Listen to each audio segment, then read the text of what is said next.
This is the Whole Care Network.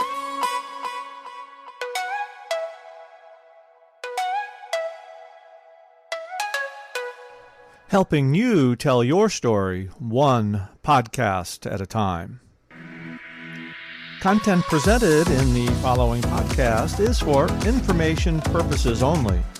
Views and opinions expressed in this podcast are solely those of the host and guest and may not represent the views and opinions of the Whole Care Network.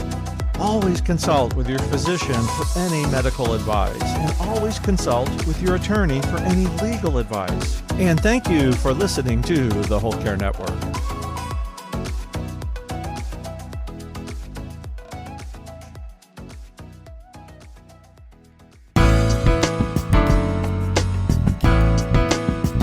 In your medical record, there's so much information coming from lab tests and diagnostics and clinician notes. The only time you have a chance to say what's important to you and who you are as a person is your advance directive. And so 5 Wishes gives you that space that really talks about who you are as a person, and it really makes it you. And it gives the clinicians who are taking care of you a good snapshot of the person that you are. This is the Heart of Hospice podcast with Helen Bauer. My guest today is Joanne Eason, president of 5 Wishes, the nation's only national advanced care planning program. Whether you're a family caregiver or an end-of-life professional, the Heart of Hospice is here to enhance your hospice experience by connecting you with information you can use about end-of-life care.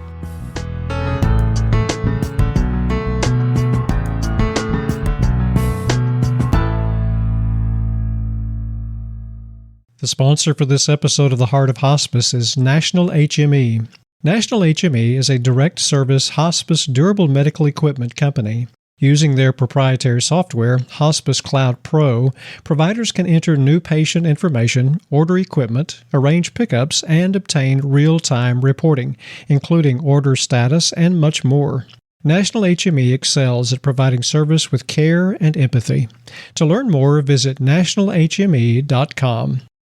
Today's episode is sponsored by Odonata Care. Odonata's motto is, "Care is treatment." They have a mission to transform the end-of-life experience for the patient and caregivers through education and support. Odonata Care is revolutionizing the hospice experience with their booklet, The Care Plan, A Path to Comfort for the Hospice Patient, along with 50 free YouTube videos that teach the basics of bedside care. Visit thecareplan.net for more information. Now, here's today's episode. You're going to love this conversation with my guest today, Joanne Eason. And I know I say that every single time, but really I have some awesome guests, so it's always true. But Joanne is the president of 5 Wishes. With more than 25 years of marketing experience centered primarily in the health and insurance industries, Joanne provides strategic counsel on how to best implement the 5 Wishes framework. She's got a personal story. There's a heart in the work that she does, which always makes the work better. Because we know that 5 Wishes is an advanced care plan document, right? It's supposed to talk about what you want when you're dying and at your death. That's a horrifying thought for a lot of people. 5 Wishes makes it easy, it can make it legal, and it is personal. It is personal. You're going to hear Joanne describe the 5 wishes, each of the 5 sections that a person can complete, how to make it legal, and basically how the user can make their voice heard when it comes to what they want for their health care and at end of life. So here's my conversation with Joanne Eason of 5 Wishes.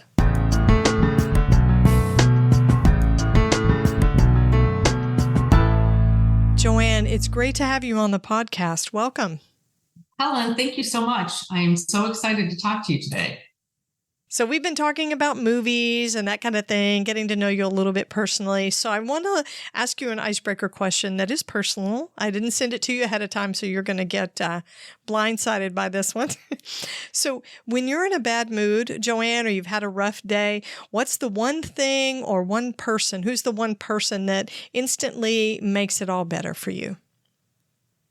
I have to say 2 people at the same time because I have twin boys. And the thought of them and all the joy that they've brought to my husband and I, whenever I have a bad day, I think about all the blessings that I have because of them and our great family. Oh, that's nice. Can I ask how old are your boys? They will be 28 next week. Awesome. Do you have grandkids, Joanne? Not yet, but I have 2 amazing daughter-in-laws. Nice. And I have actually 2 grand puppies too. So grand puppies. I've been there. You don't want to get too attached to those because then you get called to grand dog sit. Yeah, well, my kids are like 800 miles away, so I'm okay. Oh, so you've escaped that. Awesome. That's really sweet. I like that. Okay. So, of course, today we're talking all things 5 wishes, all things advanced care planning, and we're just going to jump in. What is 5 wishes and how is it used as a part of advanced care planning? Well, 5 wishes was started 25 years ago. We're actually a program of the national nonprofit Aging with Dignity. And part of the mission of Aging with Dignity is to safeguard the God-given dignity of the most vulnerable. And from that, 5 Wishes was born. Our founder, Jim Toohey, worked in Mother Teresa's Home for the Dying, who was a volunteer there. And he sat with people who were dying. Obviously, this was in the AIDS epidemic. And so people were shunned from their families. They relied on the graciousness of Mother Teresa and her homes and her volunteers. And when he was sitting with people in their last moments, realizing what was really important to them, yes, it's important to know the kind of medical treatment you want. And if there's someone to speak for you as your agent, yes, that's important. But what really becomes important at the end are those 3 wishes that we've incorporated in that make up 5 wishes, which are how comfortable do you want to be? How do you want to be treated? And what do you want those around you to know about you? So it's a legacy type of information. So 5 Wishes actually is incorporated all of that into one document. So we're known for our 12-page blue document that is legally valid across all 50 states.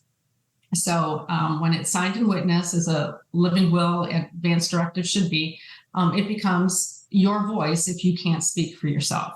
So, from 5 Wishes, we've built up a whole series of other resources to help people, clinicians, and just folks who really want to get the word out about advanced care planning and get other people to make sure that they have a voice in their care.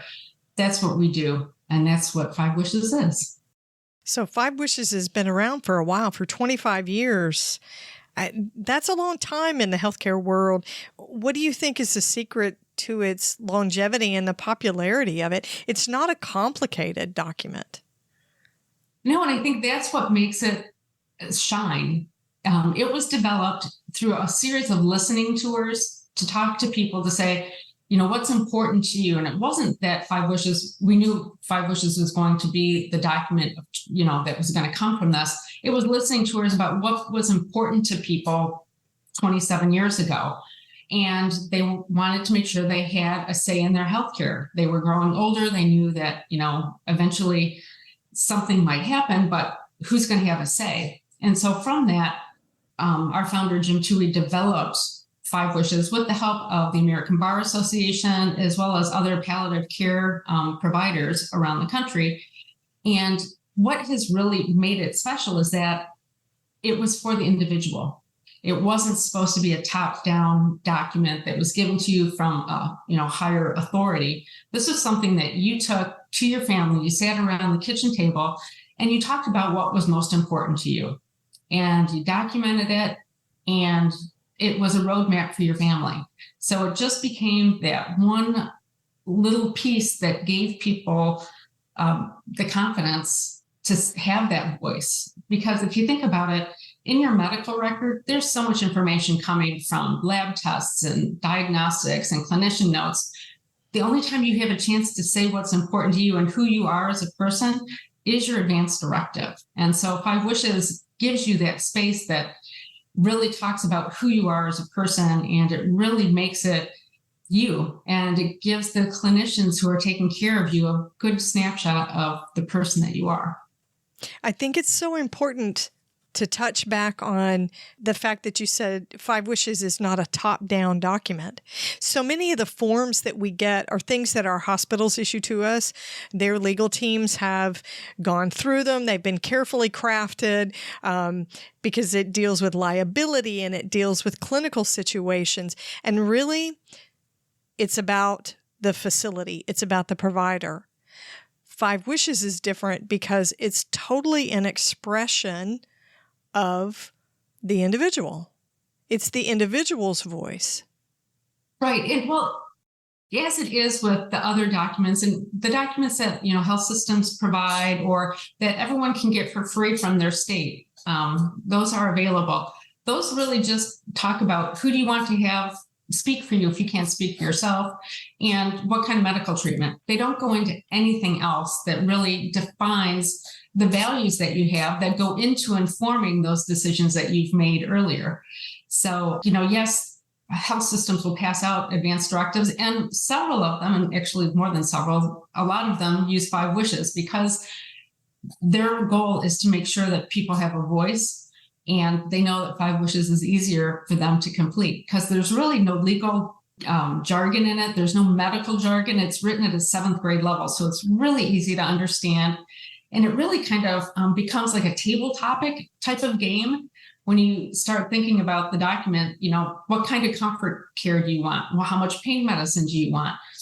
What do you want people to remember about you? So those are some of the questions that are in there. And so it does become that tabletop topic type game that you can play. So having these advanced care planning discussions, when you use Five Wishes, it really becomes like a workbook and not something that people end up dreading. So we've heard so many comments from people that when they didn't look forward to having the conversation with their family members, be it a parent who's old and needs to have this conversation pretty quickly, or adult children. And people just said that this is something that really is made easy and made us have really good conversations beyond talking about advanced care planning. I love that it's so personal. And really, so you don't need a clinician to sit and go over Five Wishes with you, do you?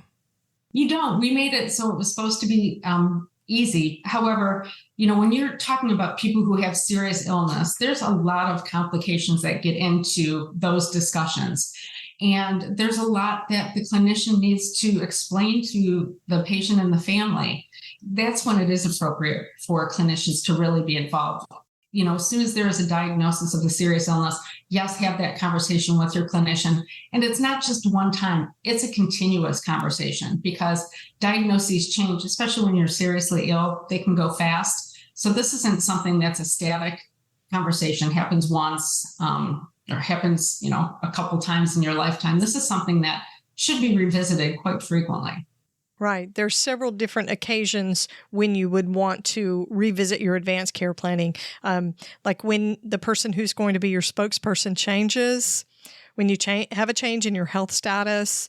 I would recommend when you change healthcare providers. If your physician has to change, then again, you want to revisit that and have a conversation about that. And I think our values change. When we have a hospice patient and they first come onto service with us, a lot of times they will tell us, I still want CPR. I still want that option. But then as their health status changes, the reality of the disease trajectory really hits them and becomes more tangible.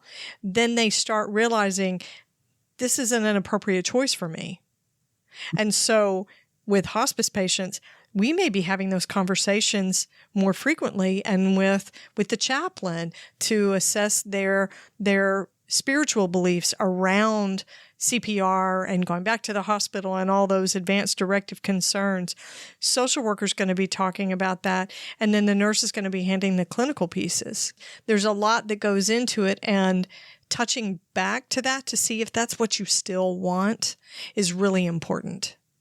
Most definitely. And so many of the organizations we work with are hospices because they understand that the value of these conversations, and it helps them have that workbook that, it brings the patient along slowly if they're not already there by that time. Right. We never want to discount how difficult those decisions are and how difficult those conversations are. Let's face it, if those conversations were easy, everybody would be having them all the time. You and I would have nothing to talk about.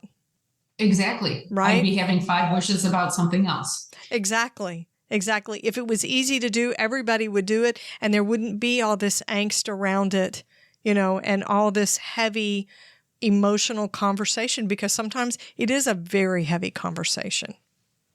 It is. It is. In the younger generations, they're much more open about everything.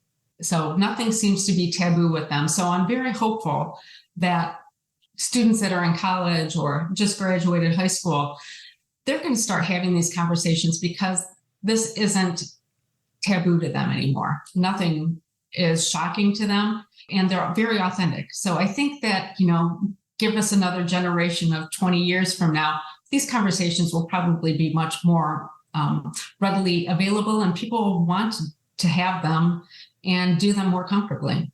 Well, and it's my hope, as I'm not a boomer, I'm a year younger than that, but it's my hope that my generation and the younger boomers, as we grow towards our older ages where we really have to think about our advanced care planning, that it will make it easier for us to have those conversations with our children and our grandchildren. Oh, definitely. Because there's a good chance that my kids are going to be the ones who are my decision makers.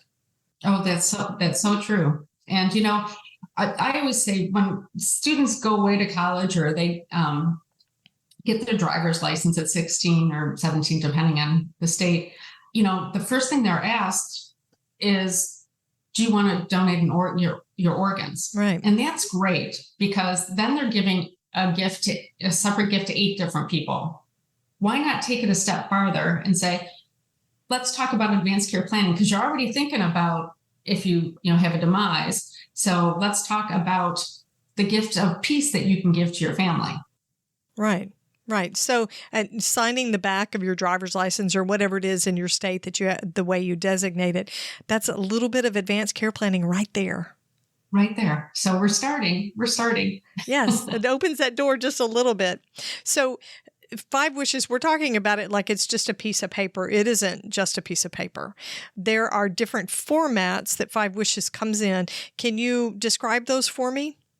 Sure. So 5 wishes it started as a 12-page paper document.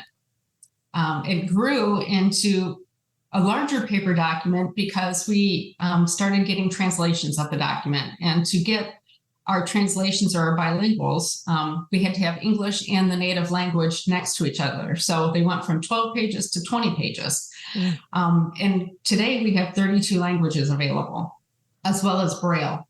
So that's just within our paper format. We do have a 5 wishes digital version, which allows individuals to log onto our website and complete their advanced directive, as well as do signatures and witnessing electronically. And they're able to keep their 5 wishes on their platform or on our platform on their dashboard. And it becomes like a 5 wishes for life, because you can keep going in and editing it. So if there's a change, you don't have to get a new paper document. You can just go back into your portal and change your healthcare agent or change the type of medical care that you want, whatever you need to change, and sign and witness it again. So that makes it easier. And then for some of our organizations that we work with, we have what we call our 5 wishes PDF, which is actually a fillable PDF that organizations can send to their constituents and assist them with development of their 5 wishes. Again, it's kind of like 5 wishes for life program, because once you get that fillable PDF, you just leave it on your desktop and go back and edit it as ever you need it. That product actually started because of COVID. So if there's any silver lining that came out of COVID, it was the fact that people still wanted to have these conversations, and a lot of hospices wanted to still do the presentations that they do in the community. So they went to doing virtual presentations and providing everyone with fillable PDFs. So that's just something that's available through organizations. That's so convenient. So convenient. Yeah. So we're trying to make it as easy as possible for everyone so that there's no barriers to completing these documents. And then we also have other resources. If people still want some information on how to have this conversation with their loved ones, we have conversation guides. We have videos to help do either family meetings or larger presentations. And then we have a whole program for clinicians, because this is a really important piece in what they do. So we wanted to develop programming to help do trainings for them, so that way they can understand how to use 5 wishes within those serious illness conversations, and how to have how to actually implement and develop an advanced care planning program within an organization. And then we have a bunch of other tools for our healthcare folks, and free webinars. So if you go to our website and look for webinars, you're going to see our archive of 15 of them. And they run the range of advanced care planning in a rural setting, all the way to digital advanced care planning and the trends that are going forward. Nice. So I have to ask you, do you charge a fee for the resources that are on your website? The webinars and things like that? Yeah, all the webinars are free. So anyone can go in and look to it. And anyone who actually has purchased a 5 wishes from us, it should be getting invitations to our webinars that we hold quarterly. Some of our other resources do have fees attached to them, but because we're a nonprofit, it's really a minimal fee, and that money actually goes to help us do education and advocacy across the country. Nice. So an organization doesn't have to be a healthcare organization. It could be your book club, your family, your church, your mosque, your synagogue group, your ladies group, your quilting circle. For anybody that just wants to have an activity and they feel like this is an important focus, it could be any group, couldn't it? Oh, it could. And we get so many calls from people saying, "Oh, I found this at our ladies' tea. We've decided to have a conversation about this." Or like you said, a book club. So when Being Mortal was popular a few years ago, I believe the Hospice Foundation actually sponsored a whole program around the country and did screenings of the Being Mortal documentary, and then provided 5 wishes documents to people who attended. The sponsor for this episode of The Heart of Hospice is National HME. National HME is a direct service hospice durable medical equipment company that's serious about providing excellent service through communication and coordination for providers and families. They aim to be an extension of the hospice care team and to make DME the easiest part of the hospice provider's day. Using their proprietary software, Hospice Cloud Pro, providers can enter new patient information, order equipment, arrange pickups, and obtain real-time reporting on their order status, plus much more. National HME also provides text message notifications which keep everyone up to date on when the equipment will be delivered. National understands how important communication is when it comes to every aspect of a hospice patient's care. Here's Chris Maglioka, Senior Vice President of Business Development, describing how National HME technicians stay connected with patients and families. The family will know through text messaging when the technician's on their way. They'll actually know the technician's name. So, we get the order, our call center calls that patient's family and lets them know, we received the order from the hospice, we'll be out there this afternoon. The technician will contact you with an ETA, and then again, they're going to get that next phone call plus a text message from the technician introducing themselves, letting them know who they are, and then with their ETA. It all starts and ends with the communication part. National HME does more than just provide equipment. They provide service with care and empathy. To learn more about the services provided by National HME, you can visit their website at nationalhme.com.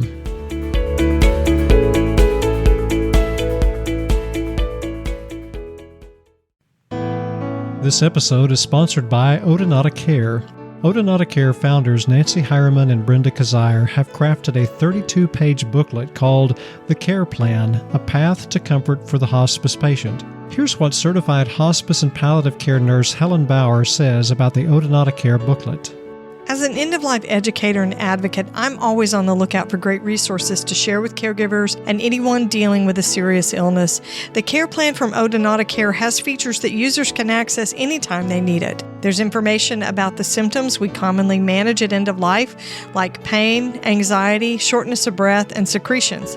Caregivers can use the care plan's tracking forms for medications and write down specific instructions for their loved ones. There's even a section on how to use meds safely and appropriately. The care plan from Odonata Care is the perfect bedside resource for caregivers. You can purchase copies of the care plan for yourself or your hospice agency at thecareplan.net. Also, watch for their new Spanish version coming soon to their online store. Now, back to today's episode. So let's take a deeper dive into the 5 Wishes document. So obviously there are 5 areas that have been identified. And I got your website pulled up in front of me. You can actually look at a sample of the 5 Wishes document online on your website, which is really convenient. I mean, it's not a valid document. It's watermarked across it, but it gives you an idea of what product you're going to be using and how it could be utilized. So can you talk with me about the 5 different areas, the different fields that people will be answering? Sure. So, 5 Wishes is obviously, it talks about 5 different aspects of the care that you want. And it doesn't have to go in order. So whichever wish feels most comfortable for you to start, we recommend that you start there. Some people start at the beginning and go all the way to the end. Some people start at the end and come to the beginning, and some people start right in the middle. Doesn't matter, whatever works for you and what makes you comfortable. We'll start from the top because it makes more sense. So wish number 1 is who I want to speak for me if I can't speak for myself. So that's detailing who your healthcare agent is, who the person is that you want to speak for you. And then there's some information on how to pick your healthcare agent. So you kind of want someone who's close to you, not only emotionally, but also geographically, because if something happens, you're going to want someone to be able to be in person and talk to the clinicians about your care. Right. And then it also allows for 2 alternates. And those alternates are in case your primary isn't available. Let's say they're flying across country and something happens, they need to get a hold of a second person. And then obviously that third person is in the wings as well. People do have, listed more than one person to be their healthcare agent at the same time. So there have to be like two or 3. And that happens mostly with people and their children. They want all the siblings to have an equal say. From a practical standpoint, that really doesn't help the clinicians a lot, because what they need is to go to one person to have that definitive answer. It's hard to do healthcare in committee. So it's really important that you have these conversations and people have a good understanding before something happens. So that way that everyone feels they've had a say in the care, especially the patient, and that the one person who's designated can make that definitive call. Yeah, I can see where that would be problematic. Like you're saying, it's hard to work healthcare by committee to make a decision that way, because when you have enough folks that have a voice and they care about what's going on, sometimes it's very difficult, especially in an urgent situation, to get everybody on the same page and endorsing the same decision. Correct, especially if someone's not local and getting them on the phone, or they haven't had as much conversation with the patient to figure out what they truly want. Right, if they've been out of the loop. Yes, so they could skew the results on what happens. Right. So let me ask you this. So there are 5 sections, and that first one is naming your decision maker. What if somebody fills out that paperwork or the document, and that's the only field that they do, and they have it witnessed and dated? Would the document still be valid enough if they didn't answer any of the other questions? It would be, because what they're doing is they're appointing their healthcare agent. Then the clinicians can go to that healthcare agent and say, all right, we're assuming that you've had a conversation. What is it that that person wants? Right. The reason I'm asking is because we know that if you ask the right person, you designate the right person, they will make the right decisions. because the right person would know you, would understand your values, your spiritual beliefs, your wishes in general, and hopefully what your disease journey has been like. Right. So if they just filled out that one section for the medical agent, the medical power of attorney, it would still be valid as long as they completed the witnessing part. Correct. I would recommend to cross out all the other wishes if they don't want to deal with them. So that way everyone understands that there was no decision made on paper for those wishes. Right. That it wasn't just incomplete, in other words. Right. Or that some nefarious activity could happen and someone could put something in there. Right. I got you. I see what you mean. Okay. So the second section.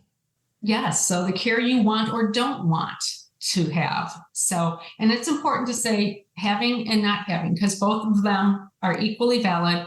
It's whatever is most important to the person completing the document. If you want to have full measures and everything done, that's your right, and that is exactly what your wishes are and you should have. If you don't want anything, if you become seriously ill and you don't want extreme measures and you just want comfort care or palliative care, then those are completely fine. Then there's the in-between gray part that says, if my doctor thinks that there's a chance, please, keep me going until there's a decision that it's going to get better or it's not going to get better. So what Wish 2 does is allow you to look through a few different scenarios. If you're seriously, if you're terminally ill and close to death, if you're in a coma, if you have severe brain damage. And then it also lists an area that you can add information on other specifics for yourself. But it really kind of walks you through, if in this scenario, what do you want to happen? So I can't stress enough that when you're looking at advanced care planning, don't think of it like 40 years down the road that, if I have a terminal illness, that this is what I want. If you're filling out an advanced directive, this is today. So this is what you want if something happens to you tomorrow. So, we can think about COVID and people, very vital, lively, younger people were getting COVID and they had no intention of saying, no, don't put me on a ventilator. No, do everything that you possibly can because I've been healthy and vital all my life. So just recommending that when you're completing that advanced directive, unless you get a diagnosis, then that could change it. And that's why we keep saying this is a dynamic document and it needs to be revisited time and time again. Right. It's meant to be changed. It's the nature of it. One of the things that I find interesting is under Wish number 2, where it says things you should keep in mind as my caregiver. It talks about being comfortable, being clean and warm. Mm-hmm. And in hospice, we get that. That's why we have hospice aides that work with our patients, because we consider being clean as part of being comfortable. Right. So I love it that 5 Wishes includes that. And that's just like a little notation telling your caregiver or your agent, this is important to me. On Wish 3, if you don't mind me transitioning over to Wish 3. No, please. How comfortable I want to be. And that really gets into the whole item of comfort and what comfort means to you. Does it mean pain medication or not having a lot of pain medication? We had a couple that actually we were helping complete their advanced directive, and we got to Wish 3. And the wife looks at it and says, oh, yeah, I want all the pain medicine that you can give me. Right. I don't want to feel anything. And the husband's like, well, no, I want to still be able to talk to the kids and do all this. And she's like, honey, if it ain't been said yet, it's not going to be said. Give me it up. Give everything to me. So it was kind of funny. And they looked at each other saying, I never would have known. I would have given you everything and you didn't want it. And he said, I would have kept you in pain. So it's really, even though, you might have spent 30 years with somebody, these kind of questions really can shed a light that you hadn't known about before. Right. And I found in my hospice practice that people feel pretty strongly about narcotics and opioids. And of course, there's always the concern about addiction, which is not a concern.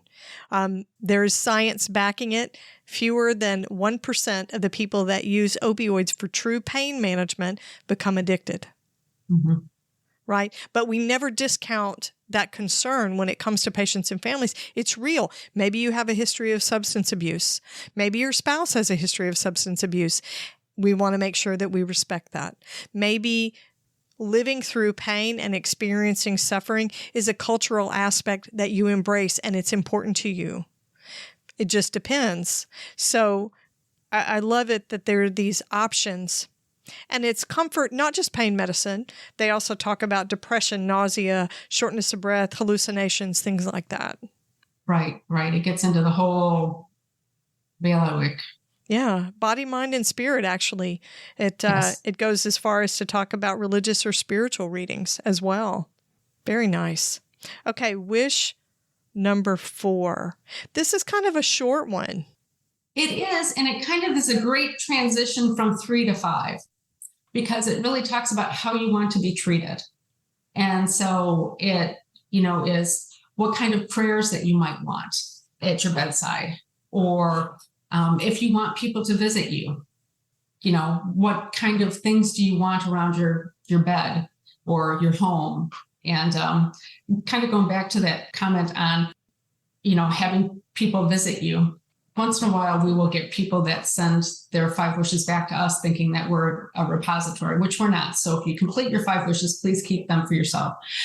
But we will get them back and there will be notes in them that say, I don't want so-and-so at my bedside. Or make sure that all the kids are here with me. So it just was really, interesting to see, the different dynamics. And these documents really end up becoming that roadmap, but also a legacy document that people keep because, their loved ones' thoughts are in their own handwriting. And it's great little notes that are on the side. So, yes, there's check boxes for you to check what's important to you, but feel free to write as much as you can because in the end, people are going to look at this later and really get a sense of who you are. I love that. Since when does a legal healthcare document also become a legacy document, a keepsake? You can't say that about too many things in healthcare. Yeah. Definitely not. Okay, so let's transition to wish number 5, which is what I want my loved ones to know. There's a big section for this.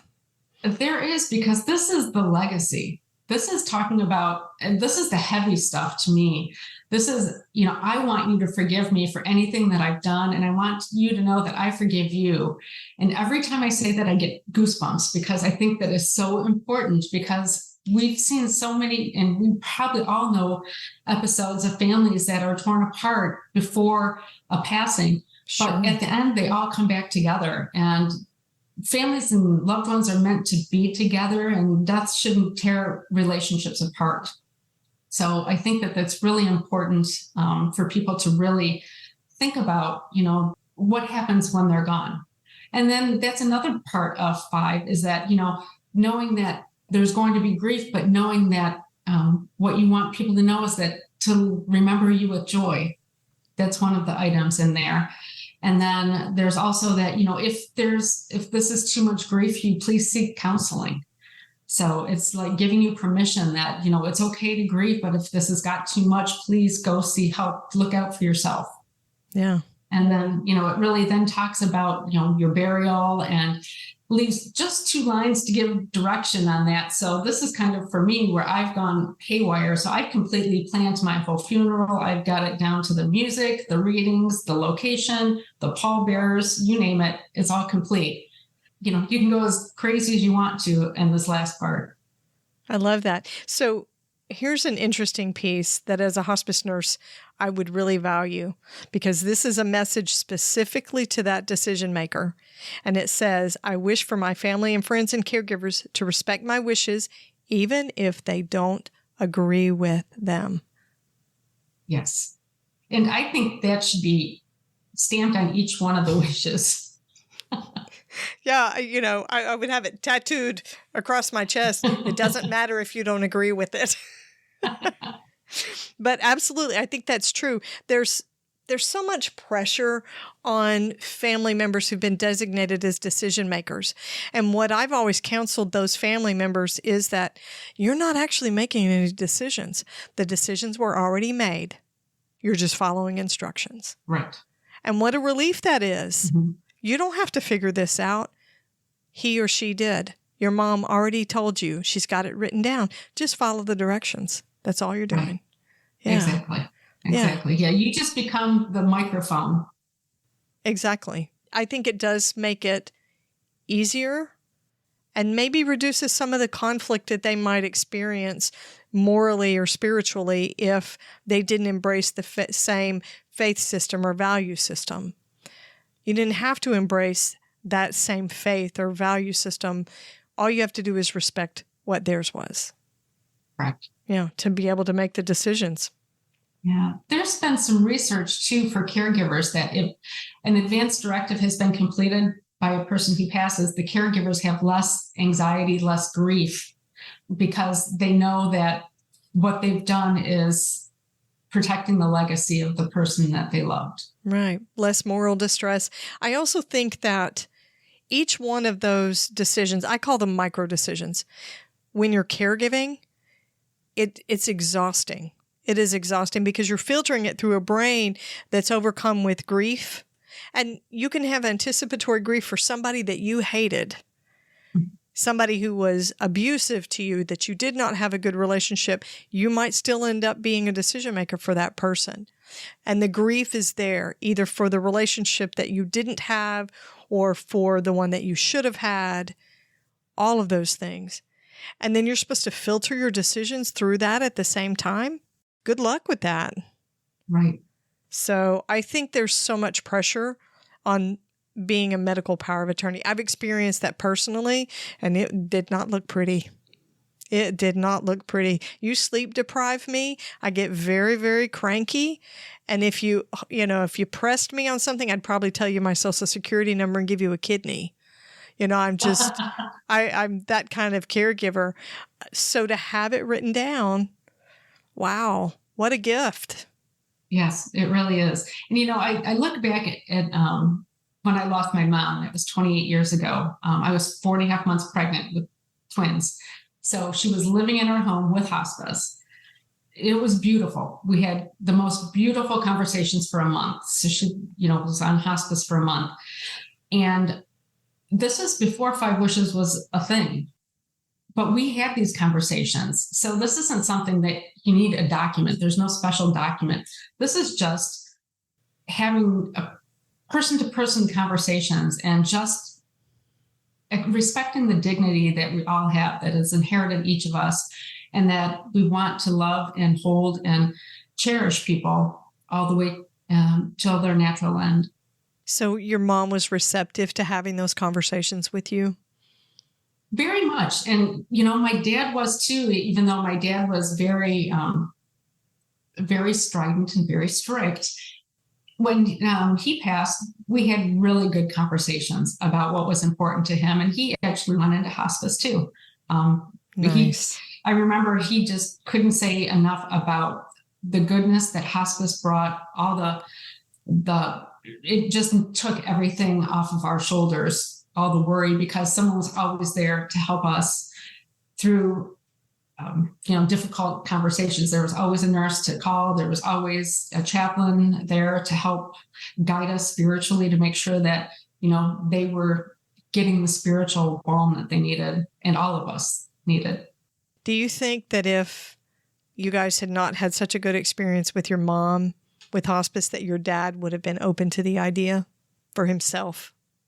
I think so. He had a different experience in that he ended up going to a hospice residence and only was there for a day and a half before he passed. Mm-hmm. So, so it was 2 different hospice experiences. Both in the end were wonderful because hospice gave him a gift that he'd been looking for that we couldn't get at the hospital, which was bringing in a priest for last rites. So once he received his last rites, all was calm and he passed within less than 12 hours. Yeah, I called it getting comfy getting comfy. They find a place of comfort, whether it's physically, mentally, emotionally, spiritually. It's just finding that sweet spot that says, I'm comfortable and I can let go. Yeah. So I want to ask you, so you talked about your advanced care planning. You said you've got all this stuff planned. Did you do a 5 wishes for yourself? Oh, yeah. Yeah. My whole family's got 5 wishes. So when my kids got married, they actually said we need to do our 5 wishes. So I have a picture of one of my sons and his wife with a 5 wishes right next to their marriage license. Oh. So this is not only something that I'm passionate about, but my family now understands. And that goes to the extended family. And that everyone's like, yeah, this is important. And, I just had my best friend's husband's father just passed. And they gave me a call a few months before and said, he's not doing so well. We need to really have that 5 wishes conversation. Yeah. So I think once people start learning about this, they're like, oh, yeah, we need to start having conversations. Yeah. Simple language, easy to access, multiple formats, multiple languages. How can listeners find 5 wishes and how can they purchase it for themselves? Certainly. So you can go to 5wishes.org, and that's 5 spelled out. Right on the front, it says, for myself. Just click that and it takes you right to a 5 wishes document that you can buy. They're $5 a piece. If you want to buy it for a larger group, let's say you're having Thanksgiving at your house and you wanted to have these conversations, we do if you purchase 25 or more, they go down to $1 a piece. So it makes them very affordable. And for the most part, we've served 42 million people because of the 40,000 organizations that help us get the word out and provide 5 wishes for free to the public. So I'm sure within all the neighborhoods around the country, you can find 5 wishes somewhere. Awesome. Joanne, thank you so much for talking with me. I've known about 5 wishes for a long time. I've done advanced care planning, but it's so nice to hear the details, and it kind of helps me to flesh out my own advanced care plan. So thank you so much. Well, thank you, Helen. And if you need me to send you a couple 5 wishes, I'll be glad to do that. You bet. Thanks.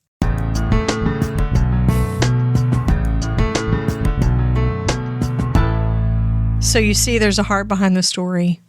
There's meaning behind the document. And I can tell you, after working over 30 years in healthcare, there's not a lot of meaningfulness inside healthcare documentation.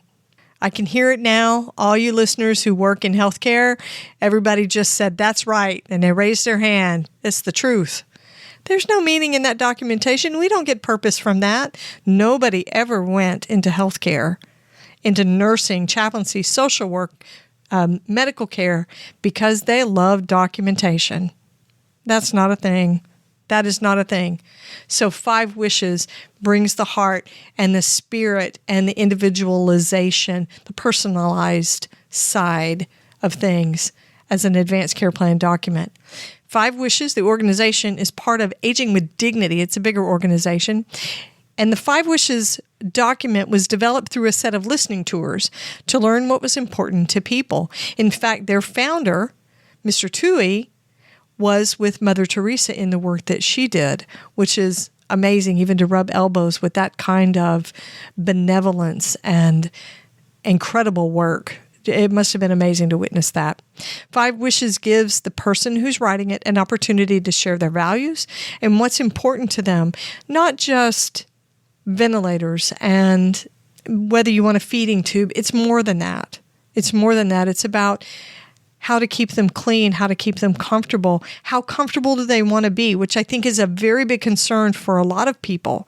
How much medication they want to have. Do they want to be sedated, or do they want to be as alert as possible for as long as possible? Healthcare organizations, and I hope you hospice people are listening, you can use 5 Wishes to assist your patients in making their advanced care plans. These conversations can be really hard for us to start, even when we've done it for a while.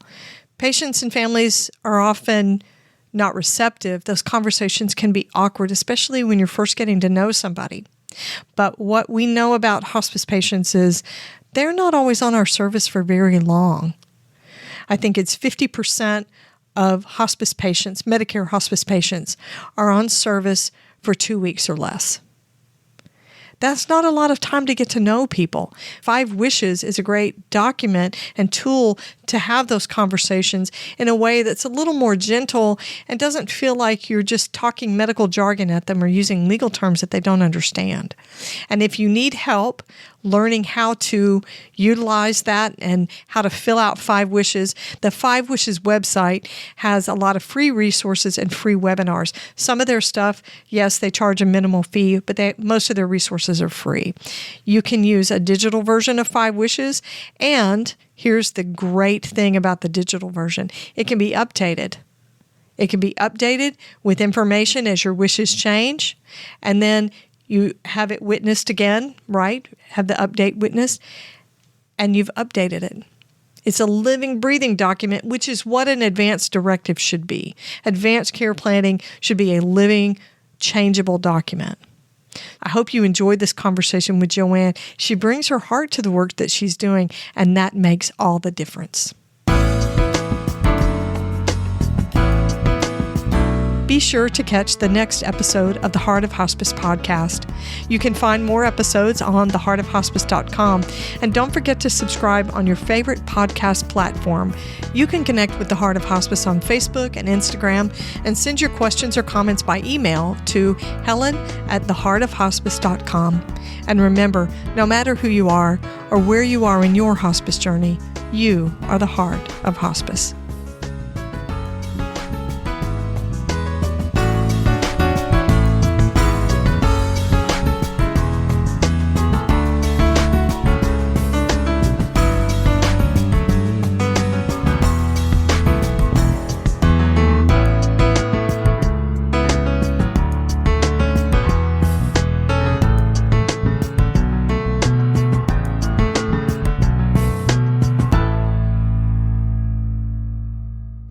This is the Whole Care Network.